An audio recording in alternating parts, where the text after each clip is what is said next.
Either we are there or not, ITSPmagazine still gets the best stories. There are plenty of conferences and all sorts of events that spark our curiosity and allow us to start conversations with some of the world's brightest minds. In person or virtually, we sit down with them at the intersection of technology, cybersecurity, and society. Together, we discover what the synergy of these three elements means for the future of humanity. Knowledge is power, now more than ever.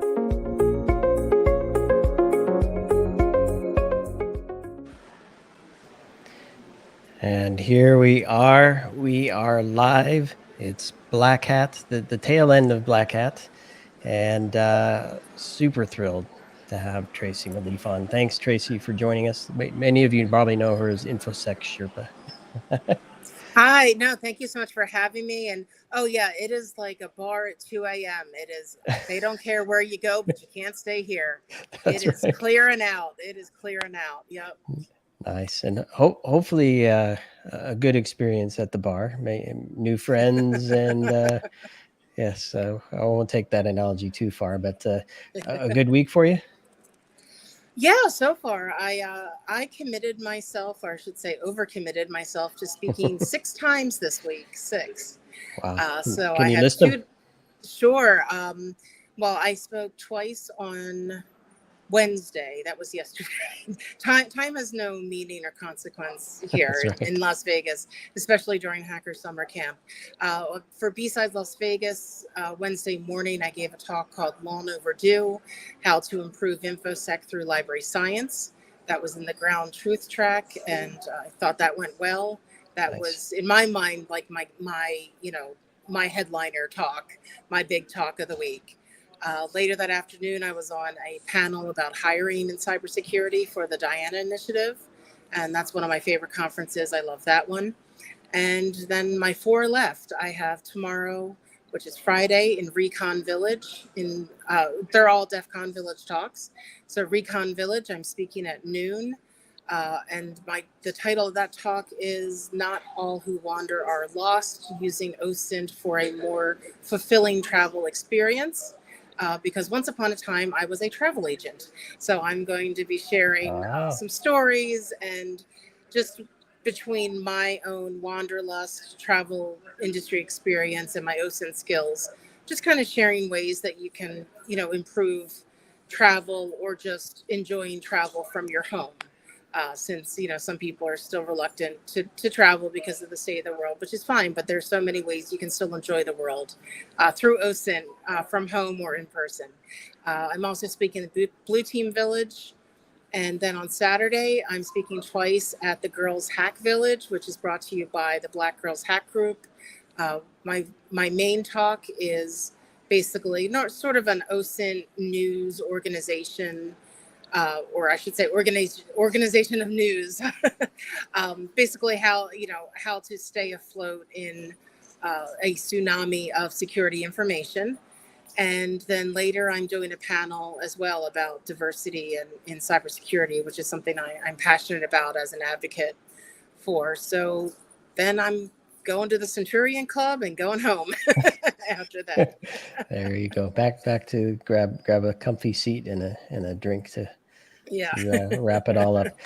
Well, I'm super impressed as always, Tracy, with the work that you do, and I mean the topics that you're talking about and the information that you're sharing. I mean, those are real hardcore topics, right? And I guess what I'm really trying to say is you lead by example. Well, thank you. And yeah.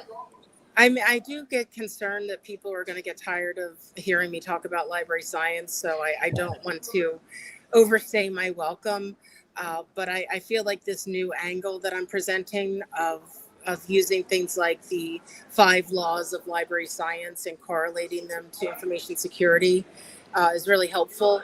I won't say which company, but the security team of a certain company attended my talk and chatted with me afterwards and said they were really excited to actually implement some of the things I mentioned in my talk. And, that made it all worthwhile.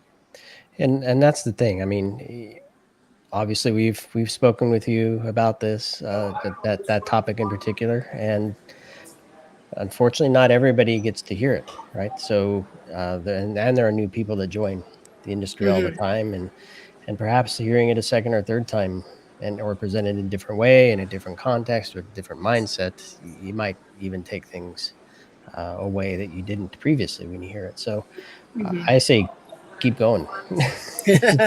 Keep going. Clearly, and your proof is in the pudding. You had positive feedback on that today. Yeah. So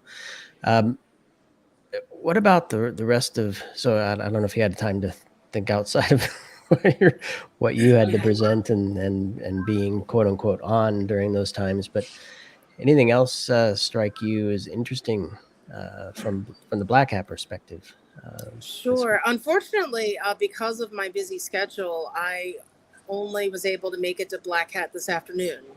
And I primarily was just hanging out in the business hall, but I do look forward to catching up on the talks later, including the talk by one of my bosses, Chris Krebs, who gave the keynote Wednesday morning. Because of the timing of my B-Sides talk, it conflicted with his keynote.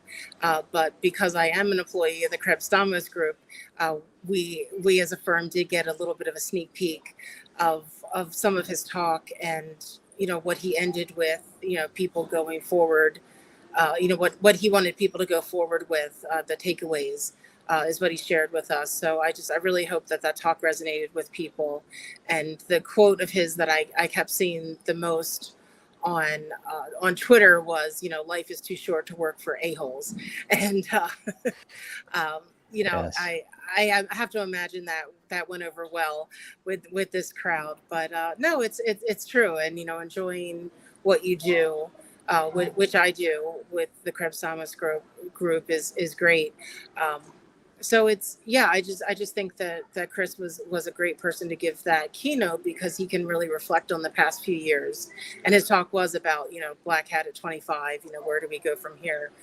So I just think he was a perfect selection for a keynote, because of his experience, to really reflect on what he went through, especially with election security, and what's on the horizon, which is going to be even more election security and geopolitical concerns. So yeah, and it was nice to see photos that my colleagues were there in the front row cheering him on. So yeah, they were filling me in. They knew that I had conflicting talk, and Yes. did say they felt bad that nobody was there to support me. But no, it's fine. I know that he's the named partner. He gets the people at his talk. That's fine. You spread the wealth around, and the folks that got to see you were in a treat. Yeah, no, it's all good. And I for think sure. my talk was recorded, so my colleagues can watch it later. Nice. But yeah, basically, I spent most of my time in the business hall here, which I always advocate for, because a lot of people think vendor hall and roll their eyes and all, but especially if you're new to this industry, an exhibit hall, or as they call it here, the business hall, is going to be really crucial to the foundation of your industry education. You need to know who the players are in this space. You need to know what solutions they offer, because how can you problem solve if you don't know what tools are out there to fix it?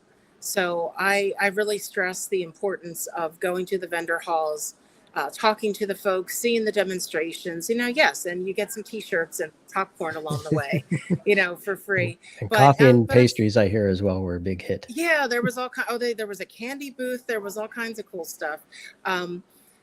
But yeah, I just think that the vendor halls get a bad rap. And I did post a tweet before I left for Las Vegas, reminding people, it's totally okay just to be upfront and say, I don't have any purchasing or influencing power. But what's not okay is being rude to these marketing folks. I think it's a little obnoxious personally to wear a T-shirt that says, no purchasing power. The marketing folks here, they're just doing their jobs, right? I get it. Well, that goes back to the no asshole rule. Yeah, right? exactly. Which I fully support. Yeah, and I get it. I mean, yeah, you're going to get a lot of email afterwards. And you just have to tell, if you have someone who's persistently following up with you, a lot of these sales reps have links in their email don't want me to contact you anymore, unsubscribe. So unsubscribe, or if they don't offer that, just reply and just be nice about it. So I wanted to stress that, because I do feel bad when people are rude to the marketing folks. They're just doing their jobs. It's there's no need to be rude to them. But also, on the flip side, I had the experience of going to a vendor booth of a vendor that we use. And I was able to give them, feedback. And while I was there, I actually learned about something brand new that dropped this week, that I hadn't heard about. And, I was able to give them feedback, and it just, it was just great to connect with them. So, they got to know me, which will, your relationship building, and even if you don't have that company as a vendor, you're still relationship building. We are kind of a small industry compared to some other industries. People talk. So if you're just starting out in your industry and you all of a sudden get a reputation for being really rude to all the sales reps you go around and talk to, that's not great. And who knows, one day that may be the account manager. Maybe your company does go with a company, and all of a sudden the account manager is the person you were rude to. How do you think that's going to go over? There's always a fun give and take and yin and yang with that. And I want to stick with this for a moment, because you forget who's doing what and saying what and all that. Just for a moment, realize that IT operations and technology is so vast that it's impossible for anyone to know everything, right? And let alone keep up with everything new.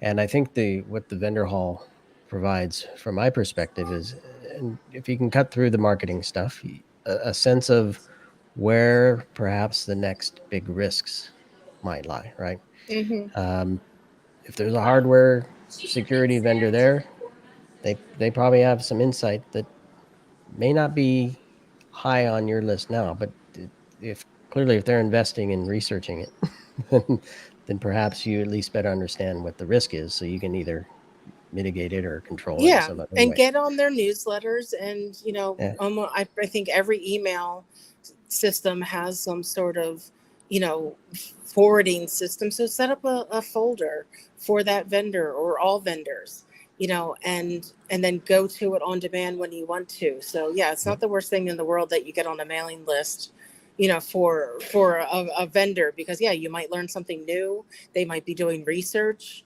and you might be, have an opportunity in your organization to be an influencer. Maybe you picked up something, some knowledge, and later in a couple months you find out that you're in a meeting of, well, how do we solve this problem? And you can say, oh, I remember this vendor that I spoke to, and I get their emails now. You never know when you're going to get this information. So it's just another tool in your tool set, really. Yep. So I think knowledge is power from my perspective. So the more you can gain in whatever form, go for it. Soak up as much as you can. Was there a moment, Tracy, not just at Black Hat, but anywhere you've been this week, that I don't know if moved is too strong, but anything that kind of make you take a step back and go, wow, that was a moment? Honestly, I have to say, without sounding too sappy, I feel like I noticed a noticeable change in the diversity of attendees for Black Hat, and besides, and that made me really happy. I want. And I'm also, I think DEF CON is going to be as well, because, for example, I'm participating in the Girls Hack Village, which is part of the Black Girls Hack group. So to be able to walk into the Black Girl or the Girls Hack Village room at the Flamingo, and just see all these Black cybersecurity professionals in one room is just really heartwarming to me. And that's what I advocate strongly for and feel strongly about. is that we need more diversity in our community and industry. So that was really my, heartwarming moment that you're describing is, I noticed that going around Black Hat, and no, it made me feel great. I was like, oh yes, we're getting there. We're not fully there yet, but we're getting there. And I definitely noticed a difference from when I last attended in 2017. So I was thrilled about that. I love that. And I know we have an episode published on, I think Tanisha Martin was part of it. Yeah. Oh, love her. Yeah. Yes. So I encourage everybody to listen to that for the full thing. But can you give us a brief snippet of what's going on at the Girls Hack Village? Oh, Girls Hack Village. Oh, well, they're doing a series of talks. I'm afraid I don't know the full rundown. That's okay. But I am on their schedule twice. So it's the things that I mentioned previously. It's a panel about diversity and cybersecurity. About initiatives, what people are doing, what we can do. I'm there to provide, the point of view of the ally and, someone who's very active and passionate about this. Just regular InfoSec talks. I'm sure there's going to be lock picking, a bunch of the hacker type dudes were sitting around a table already getting the laptops together. I think they are doing a CTF. I'm not sure. But also the Black and Cybersecurity group, they have their own village with a CTF and a lot of technical talks going on. Just kind of your run of the mill, village offerings, but just kind of a safe space for some folks and just more, opportunities to showcase diversity. Yeah. And that's kind of what I was looking for. And I didn't want to say it. I wanted to hear it, that it's a safe place to do real stuff. Yeah, no, absolutely. To have these CTFs, to have the block picking, to have the research, to have the conversations, to all of that all the villages have, those villages get it as well. Just fantastic. Yeah. So, security is for all, tech is for all, and what I say this over and over again, diversity of thought solves problems. We all have different threat models. And if, we all come to the table to help solve these problems, we all look at them differently. And that's what's going to solve these problems is having a wide range of different threat models looking at these problems. So, I'm just going to keep beating that drum and, just keep being an advocate. And actually another heartwarming moment was, I received an award today.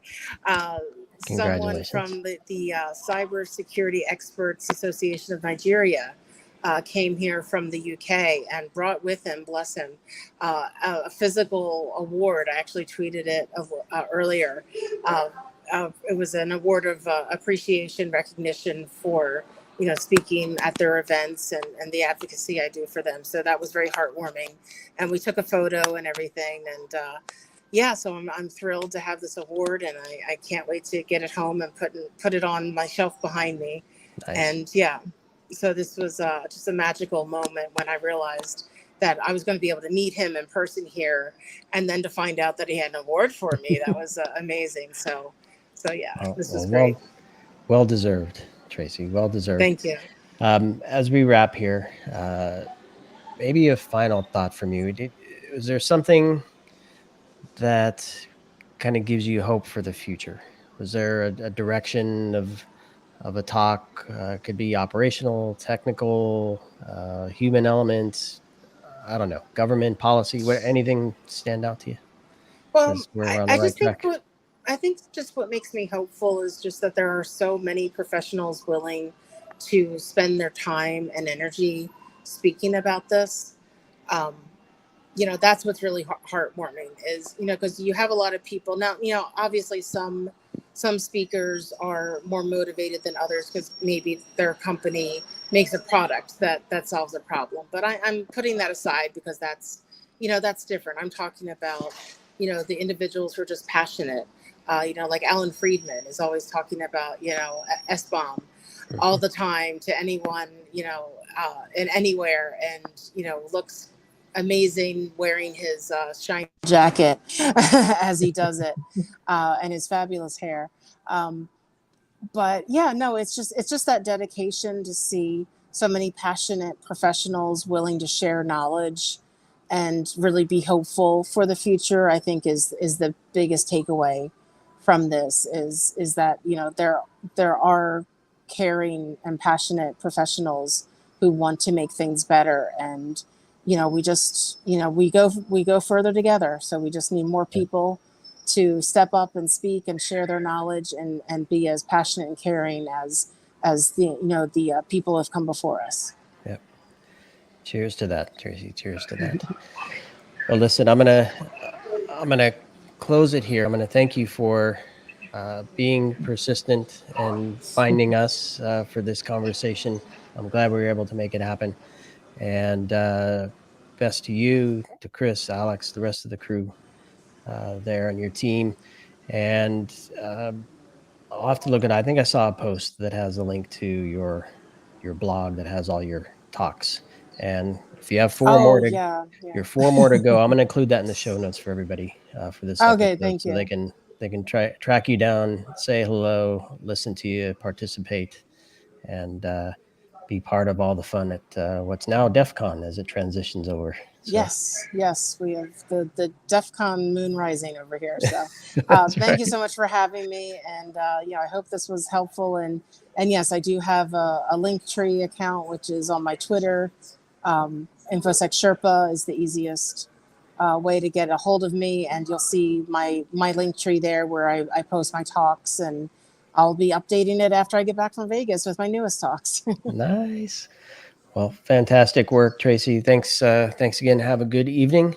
And everybody listening, we're going to sign off for this evening as we, as I said, transition over to DEF CON. We have more chats tomorrow, including some of the villages. We're going to live stream from some of the villages. So, fantastic. Super excited about that. And all right. Thanks, everybody. Thanks, all Tracy. Right. Thanks. All right. Go Eagles. Bye.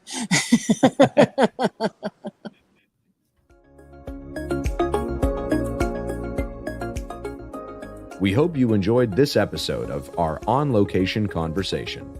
If you learned something new and this podcast made you think, then share ITSPmagazine.com with your friends, family, and colleagues. If you represent a company and wish to associate your brand with our conversations, sponsor one or more of our podcast channels. We hope you will come back for more stories and follow us on our journey.